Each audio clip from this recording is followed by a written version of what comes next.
आधी आमदार फोडाफोडी व्हायची, आता खासदार फोडाफोडी झाली आणि आता सगळ्यात नवीन ट्रेंड आलाय म्हणजे सर्वसामान्य शेतकऱ्याची, गोरगरिबाची लेकरं जी रक्ताचं पाणी करून शिक्षण घेतात त्यांचे पेपर फोडायचा ट्रेंड. हा पेपर फोडायच्या ट्रेंडच्या विरोधामध्ये विद्यार्थ्यांना एकत्र यावं लागेल. तुमच्या समोर आम्ही उभे आहेत, तुम्हाला फक्त पाठीमागे उभं राहून एकत्रित येऊन या सरकारचा जाहीर निषेध करावा लागेल आणि आपले हक्क आपल्याला मिळवावे लागतील. बरोबर. नमस्कार. 6 तारीख जुलै महिना, वेळ सकाळी 10 वाजता आपल्याला यायचे क्रांती चौक, छत्रपती संभाजीनगर.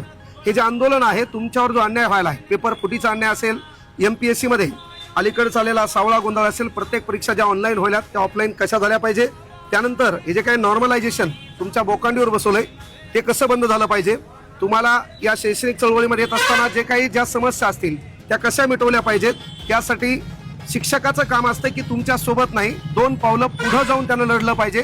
ते लढण्यासाठी आम्हाला एकत्र यायचे. याचा कोणी नेतृत्व नाही, याला कोणी नेता नाही.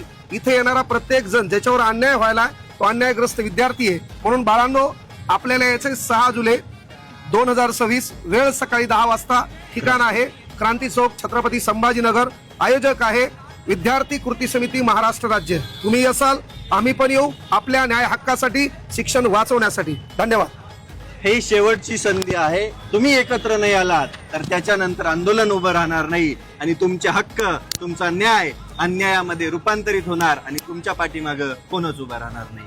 त्यामुळं यायचंय सर्वसामान्य शेतकऱ्याच्या लेकरांनो, तुम्हाला क्रांती चौकात यायचंय क्रांती घडवण्यासाठी.